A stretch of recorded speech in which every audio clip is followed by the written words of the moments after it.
ختم خواجگان میں جب بیٹھے تو اس کا بہت ہی احترام کر کے بیٹھے ادب کے ساتھ. ظاہر ہے آپ تو مسجد میں تمام حضرات باوضو ہوں گے، لیکن آن لائن جو حضرات سنتے ہیں، خواتین جو سنتی ہیں، جو اس ہمارے علاقے میں نہیں ہوئی، ہمارے سامنے موجود نہیں ہیں، تو اس کو سننے کے لیے ضروری ہے کہ باوضو بیٹھے اگر فائدہ لینا ہے. باوضو بیٹھیں اور بالکل دوزانوں یا باادب ہو کر بیٹھیں. بالکل ایسا سمجھیں کہ جیسے آپ اس نشت کے اندر بیٹھے ہوئے ہیں. بہتر یہ ہے کہ تنہائی ہو، یہ جیسے ہم نے ماحول بنایا ہے الحمدللہ. اندھیرا ہے لیکن روشنی بہت ہے. لوگ تو اس کو اندھیرا کہتے ہیں، اس کو روشنی کہتے ہیں. تو کیوں ہے ایسا؟ یہ بطور علاج ہے کہ توجہ اور جمے اس ذکر کی طرف. اس ذکر پر خود و خزان پر توجہ زیادہ سے زیادہ منقلب ہو انسان کی.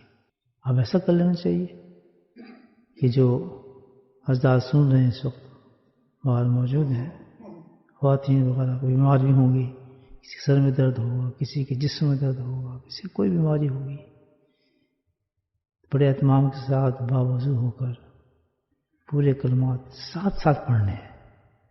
ہم سنتے ہیں مگر زبان نہیں لاتے. جب تک زبان نہ ہلے، ہلکی سی آواز نہ آئے، اس کا مطلب آپ ختم خواجگان پڑھ نہیں رہے.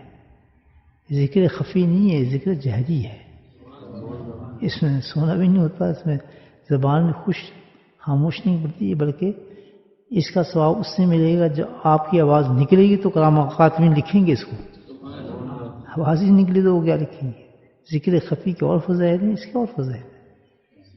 اس کی ادائیگی ہوگی تو لفظ نکلیں گے، نیکیاں ملیں گی نا. اس کو خاموش کو نہیں سنتے بلکہ ہلکی آواز کے ساتھ اس کو کلمات کو دہراتے رہتے ہیں. تو اس کی جو دو طریقے ہیں. ایک تو میں نے بتایا کہ ایک محدود تعداد ہے اس کی، وہ ایک لمٹ ہے. لیکن اگر شیخ یہ ختم خواجگان شیخ کی صحبت میں کیا جاتا ہے، انفرادی طور پہ نہیں کیا جاتا، انڈیویجول نہیں کیا جاتا. It should be in gathering with Sheikh. That's very important things. So while the Sheikh is doing this, reciting this kalimat, I told you before some numbers of it, that's okay. But actually ایسا ہونا چاہیے کہ while the Sheikh is reciting the kalimat, you should keep doing the reciting the kalimat without counting any number. Unless he change it. آپ چاہیے کہ آپ اس کو پڑھتے رہیں جب تک شیخ اس کو چینج نہ کرے، آپ بھی اس کلمے کو چینج نہ کریں.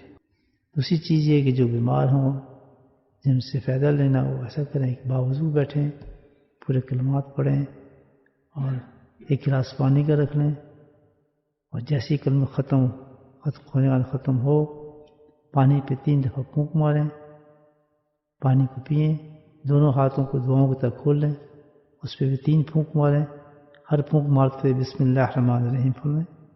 پڑھنے کے بعد 3 دفعہ پورے جسم پر اس سے انسان پھیر لے. ہر قسم کا درد، بیماری، پریشانی اللہ کے فضل سے ختم ہو جائے گی.